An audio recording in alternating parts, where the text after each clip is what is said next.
And next, away from the action, the manager. And which players impressed him during the season? There's been a few. I would say there was Adcock, who is potentially should be playing in the Premier League for me.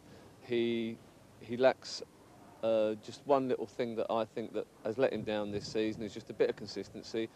But he's got the goals this season where I'd like to see a player, if I was Adcock, to see him probably perform more when not involved with goals.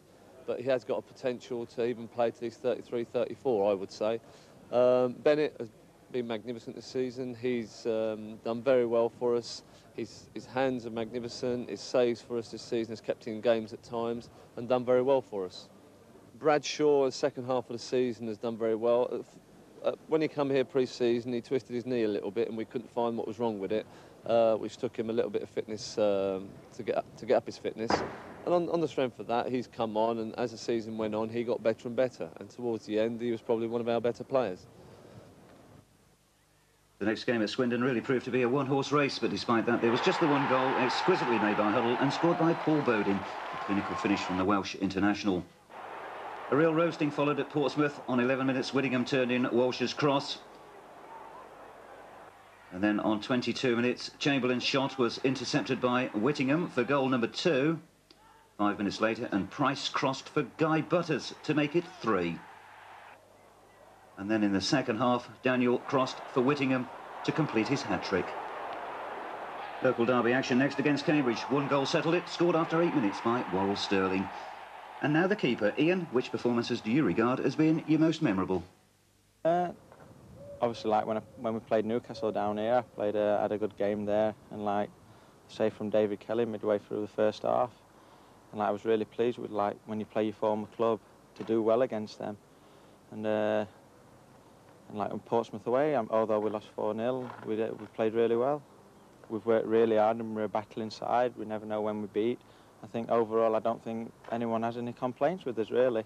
Overall, I mean, you look at the teams that are down there now, Birmingham and Brentford, and they came up with us last season, and they're struggling, and they could get relegated. So it proves like we've done and had a really good season. Into the Valley strode Posh, and for the second match running, Worrell Sterling earns Peterborough the 3 points. After an hour, a long ball forward from Greenman was headed into Sterling's path by Adcock. And a great finish sealed yet another away victory.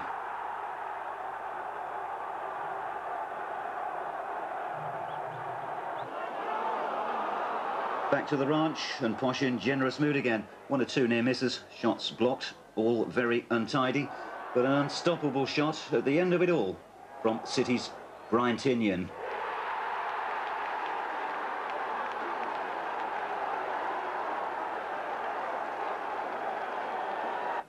Now in the second half, it was the turn of the home supporters to salute an equally fine goal. Sterling headed the ball on, and Barnes doesn't score many goals, but the ones he does get always seem to fit into the spectacular category.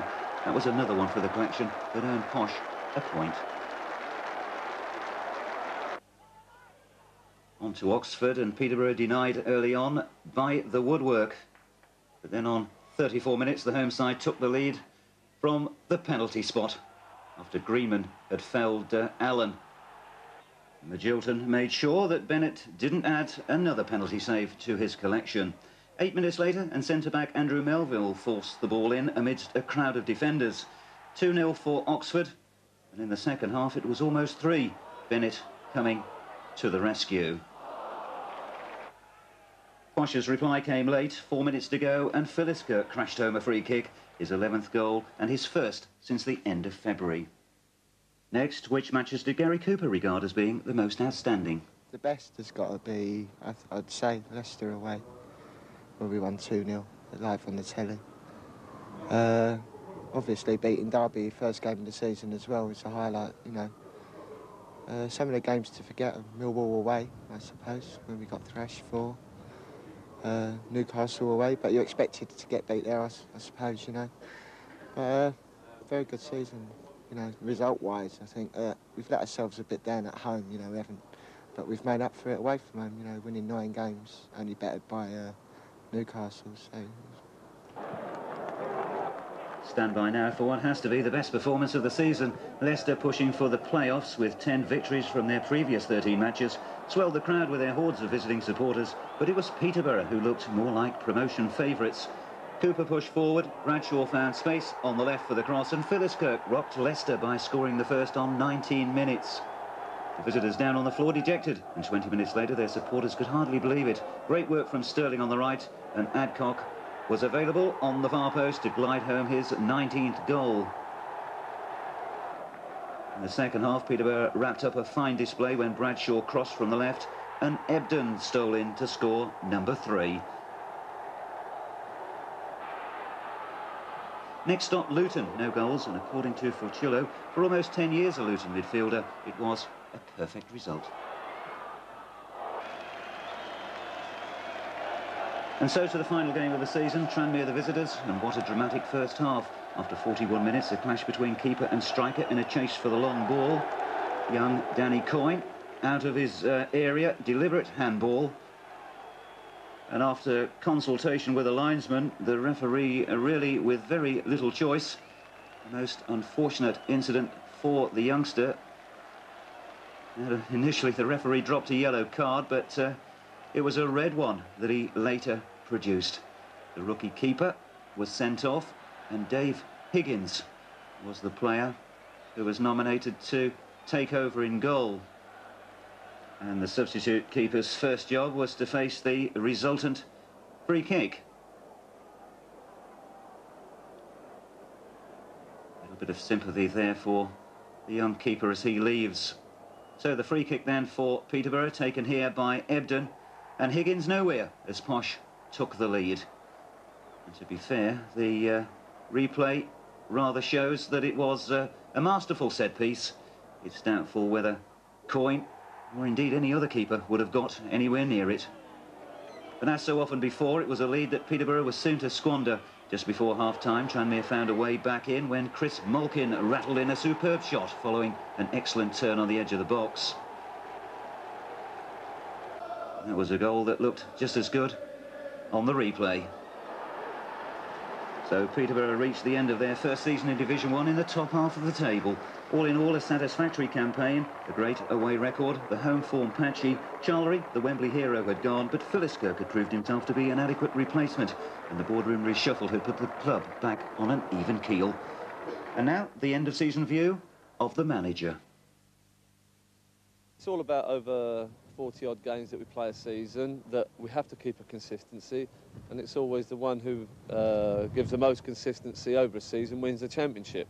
I don't make any promises, but hopefully it depends on who comes to London Road next season or through the summer, that we can bring, hopefully, on the strength of whatever budget I've got, that we'll bring 3, 4, 5 players in, hopefully to push the other players for spots for next season. And finally, the commercial. In the club shop featured here at London Road, you can purchase practically anything, from a car sticker to a T-shirt. Stacks of souvenirs on offer, including key rings, caps, scarves, mugs, badges, rosettes, plus a wide range of jackets and shirts. Well, I suppose it always comes back to the chairman to have the final say. Quite a successful season in many ways, but was marred by 1 or 2 incidents. Obviously, the coin throwing incident was the downside of the whole season, and let's hope that any mindless idiots will be detracted from doing anything as stupid again this year. Plenty of pluses. I thought we finished in a very good position for what we had this season. The away support was very, very good. I feel I must mention Thomas Cook's in their first year with Peterborough United as the main sponsors. I'm sure they enjoyed it as much as we did. Thoughts for next season? Well, I've always said you're only as good as your players, and if the lads perform as they did through the main part of this season, I'm sure we can look forward to an equally successful season next year. The main thing is to get behind everybody, be one, be a football club. I know when I took over the club that we turned around and didn't promise anything, and I'm not going to promise anything this year, except that a lot of hard work can obviously help everybody along the way. Thank you.